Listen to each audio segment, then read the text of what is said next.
One of the most intriguing chapters in the stories of the UFO Diaries is the one often referred to as the Roswell incident. For almost 50 years, researchers have been unable to get to the truth of the matter.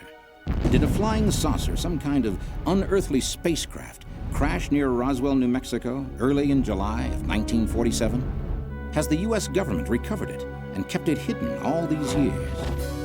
And what of the occupants, if any? What happened to them? Does the U.S. government really know what fell from the sky that night?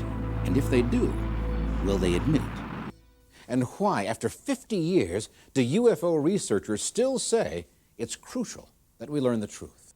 Captain Kevin Randall has committed years of his life to the task of discovering this truth and has written several exhaustive studies on the events at Roswell. As an enduring mystery should, it all began on a stormy night in the summer of 1947. The story that's been told is that Mac Brazel was alone at the ranch in early July 1947. Heard a clap of thunder that sounded much louder, different than the normal claps of thunder. Didn't think too much of it that night. The next day he was out on the range looking to see which fields had gotten the rain the night before because he was going to move the livestock. And as he explored the fields, he came to an area that was filled with metallic debris. Captain Randall and many others have said that the pieces of debris that Mac Brazel discovered were like nothing else on Earth. Mac Brazel then decided to bring the matter to the attention of the authorities. So he left the ranch and drove the few miles into the nearest town, Roswell, New Mexico. The sheriff of Roswell at the time was George Wilcox. His granddaughter, Barbara Duggar, recalls the story. In the 40s, there was a spacecraft, a flying saucer is what Big Mom called it, crashed outside of Roswell. My grandfather went out there to the site. When he got out there, there was a big burned area, and then they saw debris. I asked her, I said, did he see any little space beings? And she said, yes, there was 4 of them. The sheriff, according to reports, immediately got in touch with the nearby Army Air Base about the field of strange debris. It was only a short time before officers were on the site and eager to see exactly what Sheriff Wilcox was talking about. After all, a field full of debris is one thing, but actual beings from outer space? What happened next was either the biggest error or the biggest cover-up in the history of the Air Force. Major Jesse A. Marcel, the air intelligence officer of the 509th Bomb Group, was told by Colonel Blanchard to go out and take a look at the scene himself. Marcel got out there, again, saw an area that he described himself as 3/4 of a mile long, 200 to 300 feet wide, filled with metallic debris. He showed it to Colonel William Blanchard, the commander of the 509th Bomb Group. Blanchard ordered a press release saying that the Army had captured a flying saucer, talked to Lieutenant Walter Hott. Hott issued the press release, wrote the press release, and took it to the various media outlets in Roswell, the 2 radio stations, the 2 newspapers, and from that point it went over the wire. The release read, in part, the many rumors regarding the flying disc became a reality yesterday when the intelligence office of the 509th Bomb Group of the 8th Air Force, Roswell Army Airfield, was fortunate enough to gain possession of a disc through the cooperation of one of the local ranchers. But there was no mention of the space beings the sheriff told his family he had seen. Was this the beginning of a giant hoax or a giant cover-up? Barbara Duggar's grandmother was still afraid of the repercussions 40 years after the event. Anybody to tell, and she said, the reason that I'm telling you this is because when the incident happened, the military police came to the courthouse and told George and I that if we ever told anything about this incident, talked about it in any way, that not only we would be killed, but the family, that they would get the rest of the family. But if the Air Force had already admitted publicly that they had in their possession a flying saucer, why threaten a local official and his family if they didn't keep silent? And according to Bill Brazel, Mac's son, his father was also sworn to secrecy. Secrecy about what? Had Mac Brazel found something more than just a field littered with strange debris?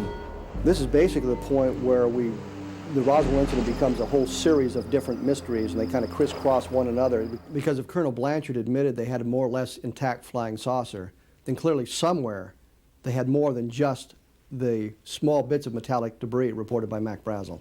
According to many who were in Roswell at the time, the result was a tremendous flood of worldwide attention focused on the small New Mexico town. But what happened next seems to have been even more mysterious. 3 hours later, the official story changed. General Roger Ramey, commander of the 8th Air Force, the parent organization of the 509th Bomb Group, issued another press release saying it was nothing more than a weather balloon. According to General Ramey, the balloon had crashed on the ranch. That's what Major Marcel found. He had overreacted thinking that he had a flying saucer. It was just this weather balloon and the Raywin target reflector. Is it possible that this photograph was a total fabrication? Here's what the officer on the right, General Thomas Dubose, now says about this Army Air Force press release claiming the crash was just a weather balloon. We knew that it was a cover story, and whose idea it was, I haven't the vaguest idea, but we used that in order to assuage the curiosity of the press. Why? Why would representatives of the U.S. military announce that the debris was from a weather balloon if senior officers knew otherwise? Maybe Mac Brazel did find a balloon, but the problem with this is it never explains all the other testimony. It does not explain all the debris. Recently, Major Marcel's son has come forward to tell an amazing story he remembers from his childhood having to do with that same debris. Major Marcel brought some of the material home so they could show it to his wife and his son. Then later on, he took all of that material back to the Roswell Army Airfield. We found this stuff scattered all over the countryside. The thing that set this apart from anything that I'd ever seen before or since was the markings on parts of the wreckage. In the I-beam structural members, there was like a writing of sorts. I remember at the time thinking this was like hieroglyphic, but it wasn't really hieroglyphic, but it was more of geometrical forms and symbols. Still, the weather balloon explanation could easily have been the end of what we know of the Roswell incident. But there were about to be even more startling discoveries when UFO Diaries returns. What has kept the Roswell incident a matter of heated controversy even today? One reason is the story told by this man, Grady Barnett, a civil engineer living in Roswell at the time. Grady Barnett told his friend Vern Malte about what he saw that July afternoon. Mr. Barnett told me that when he was coming back from one of his field trips, he'd run onto a flying saucer that had burst open, and there were 4 beings on the ground. 4 alien beings, as well as an almost intact spacecraft. The number of beings coincides exactly with what Sheriff George Wilcox said he found. Civil engineer Grady Barnett claims to have seen a crashed flying saucer and the dead occupants of that craft. Can this be the same craft that the Army Air Force later claimed to have in its possession? But if Grady Barnett's flying saucer was almost entirely intact, what accounts for the massive amounts of debris discovered by Mac Brazel? And there was something else. Barnett said all the beings he saw were dead. Sheriff Wilcox told a slightly different story. And Granddaddy said their heads were large, and the little suit that they had on was just, you couldn't, it was just like silk or something. And I asked her, I said, were the little men alive, or are they dead? And she said, I think one of them was alive. Could it be there were 2 flying saucers instead of just 1, each carrying a crew of 4? Some UFO researchers believe that this is the only explanation. By all accounts, the debris was all very small. If these were pieces of a craft of some kind, it must have been totally obliterated.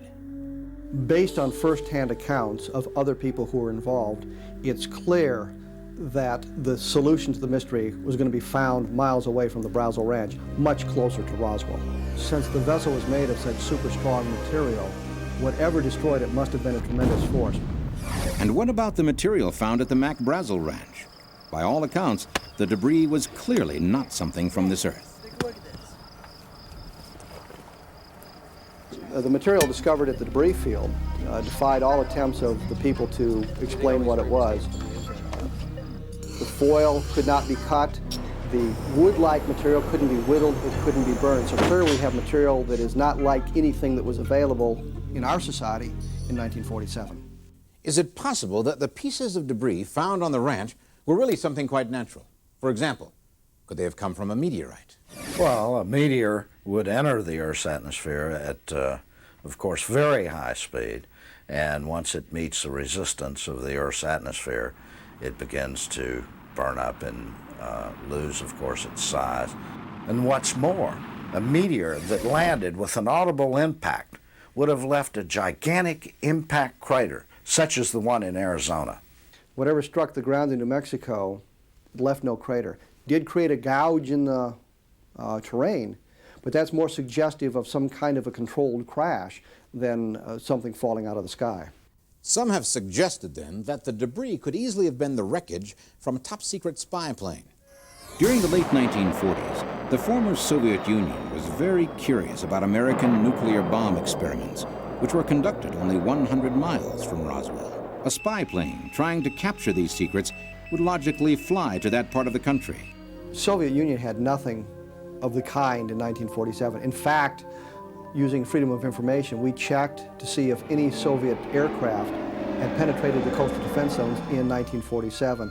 Absolutely no evidence of any Soviet attempts to fly any kind of aircraft inside the United States in that time frame. But UFO researchers have recently discovered that the Soviet Union did have an interest in Roswell. That amazing story when we return. George Knapp recently returned from a trip to the former Soviet Union. He discovered that the Russians had a very high level of interest in the events of Roswell in 1947, and they came to some startling conclusions. We met a scientist while we were in Russia who worked under a guy named Sergei Korolev, who's the father of Russian rocketry. And Korolev had told this doctor about his meeting with Joseph Stalin in the late 1940s. Stalin had an intense interest in UFOs, and one of the things he wanted to know about was Roswell. At the time, the late 40s, Roswell, New Mexico, was a hotbed of Russian espionage activity because we had so many secret military programs there. So they heard about Roswell, and they were curious about it. And he had his scientists and his spies study it, and the conclusion they came up with was that Roswell was real, that something really did crash there, that it wasn't a weather balloon, and it wasn't anything of earthly origin. They didn't know exactly where it came from, but they knew it wasn't ours and it wasn't theirs, and this was something that was of monumental importance that needed to be studied. Still at the center of this story was the man who had, in a sense, started it all, Mac Brazel. Brazel was a virtual prisoner at the ranch. If this is true, then it would seem the Army feared he might tell others the truth about what he'd seen. Then, another unexpected development in the Roswell incident. Come on over, take a look at this. It'll be all right. It'll be okay. Come on over. Come here.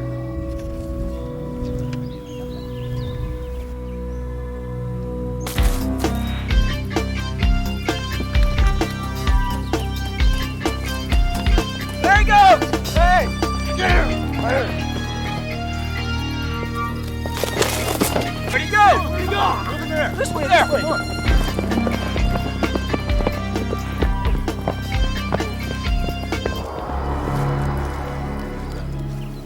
The story of the Roswell incident took a remarkable turn when, as witnesses claim, Mac Brazel escaped from the Army and headed straight for the people he knew he could trust. His friends at radio station KGFL in Roswell would later tell how they hid Brazel at one of their houses. We offered him a place to stay that night so he could get away from a lot of people with questions. The plan had been to broadcast an interview with Mac Brazel, but Judd Roberts tells us that he'd gotten a number of phone calls from Washington, D.C. that prevented them from broadcasting the interview. Suggestion was made to us that if we wanted to keep our license, we would not use the interview on the air because that would give us about 24 hours to find something else to do beside the radio business. Can this really be true? Did the U.S. Army use coercive tactics to ensure Mac Brazel's silence? And if so, his silence about what? But while at the base, he was virtually a prisoner. We know that he was kept at the guest house under guard, which is not exactly being in jail, but it's basically the same thing. On the evening of July 9th, the military took Mac Brazel to the various media outlets in Roswell, and here he was telling them a story that differed significantly than what he had told them on July 6th. What I found yesterday in my field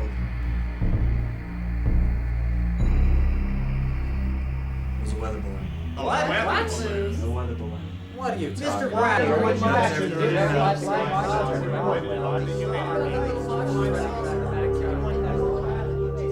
What happened to Mac Brazel during the time he was in custody? Why did he change his story? Perhaps the truth is that Mac Brazel planned to reveal the same remarkable story later told by mortician Glenn Dennis. In 1947, Glenn Dennis worked at the Ballard Funeral Home. In small towns, often the hearse doubled as an ambulance, and Glenn Dennis would have an opportunity to drive injured airmen back out to the base. Once he arrived at the hospital and escorted the airmen into the emergency room, he had an opportunity to see some of the metallic debris that had been collected on the debris field in the back of ambulances as he walked by them. Looks like you've had a crash. I said, I see some debris and then the ambulance is there. And that's probably where I really got in trouble right there. Excuse me, sir, this is private property. No looking. Hey, what do you guys got there? Don't you worry about what we got there. You say one word to anybody, and you're dead. Now get him out of here. Glenn was told in very blunt language that if he ever talked about this, if he went into town and told his friends about it, he'd be killed. But Glenn Dennis's connection to the Roswell incident did not end there. He would soon learn much more from his girlfriend, a nurse at the base hospital.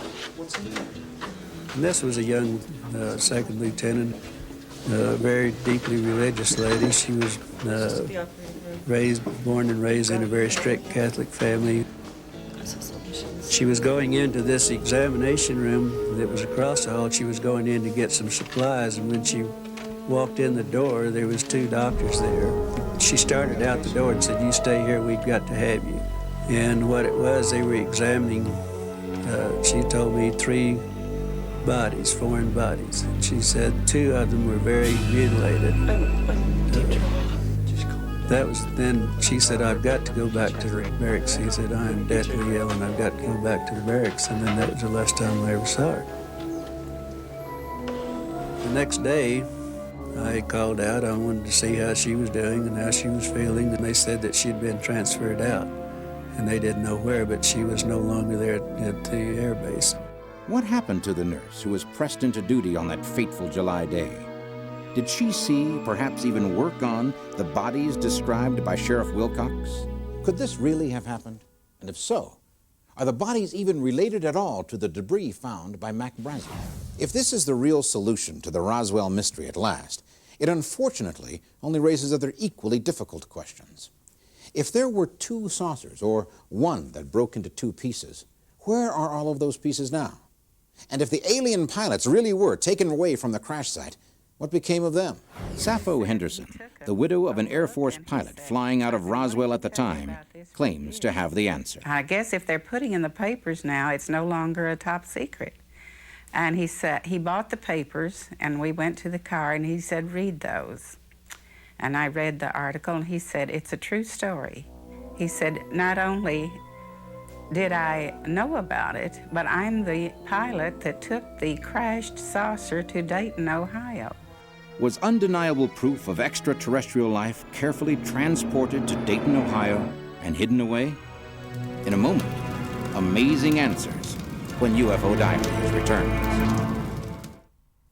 Even if it were possible to piece together the truth about the Roswell incident, can we somehow prove once and for all what really happened? Or has the evidence been locked away where the general public could never find it? We know enough about what happened to realize the government collected everything. They policed the area, they gathered the craft, they gathered the bodies. They picked up everything. Best evidence is that the spacecraft and the bodies were collected in Hangar 84 at the Roswell Army Airfield, and that they were then sent to other bases around the country. We know, based on, again, good testimony, that a preliminary autopsy was held at the base hospital. The nurse that Glenn Dennis knew said that she saw 3 bodies inside the base hospital. So we know 3 of them were at the hospital at one time. What we have are a large number of people, many of whom are unknown to one another, telling the same basic story from different points of view, from Mac Brazel on the debris field to the men such as Major Edwin Easley, who was on the impact site, telling a story that dovetails nicely. If it was a hoax, we would not have the corroborative testimony that has been offered by these people. The Roswell incident seems to be a mystery that will never fully be explained unless more of the original eyewitnesses break the decades of silence. It does seem there's been an elaborate cover-up, lasting almost half a century and employing methods that may have at times been brutal. But could the wall of silence around the Roswell incident finally be breaking down? Will the government soon release the whole truth, exactly as it happened? After numerous requests from his constituents, New Mexico Congressman Steve Schiff has asked the U.S. Department of Defense for an official explanation of the events of July 1947. In March of 1993, New Mexico Congressman Stephen Schiff began an attempt to break through the wall of secrecy that's been hiding this event. But he was answered only by an Air Force colonel who claimed that the Department of Defense keeps its documents from that era on file in the National Archives, and that Congressman Schiff should contact them. A search of the archives only produced another mystery. Congressman Schiff eventually got a response from the National Archives, which said generally that they had no information in the archives about the events now known as the Roswell incident. Apparently, in the eyes of the Defense Department, the Roswell incident simply did not happen. Why are there no records of what numerous witnesses claim they saw? A military operation carried out on private property. The Blue Book files contain absolutely no information about Roswell with the exception of a single paragraph and a single newspaper clipping in another file. So Congressman Schiff felt that response from the military, from the National Archives, did not answer the questions he had asked. But what of the threats, the intimidation, the secrecy? Are we to believe, as the government still seems to expect, that it was all over a weather balloon? For those who claim to have been eyewitnesses to whatever happened at Roswell, the events of July 1947 can never be forgotten. But until more evidence comes to the surface, the incident at Roswell is still another of the many unanswered questions in the UFO Diaries.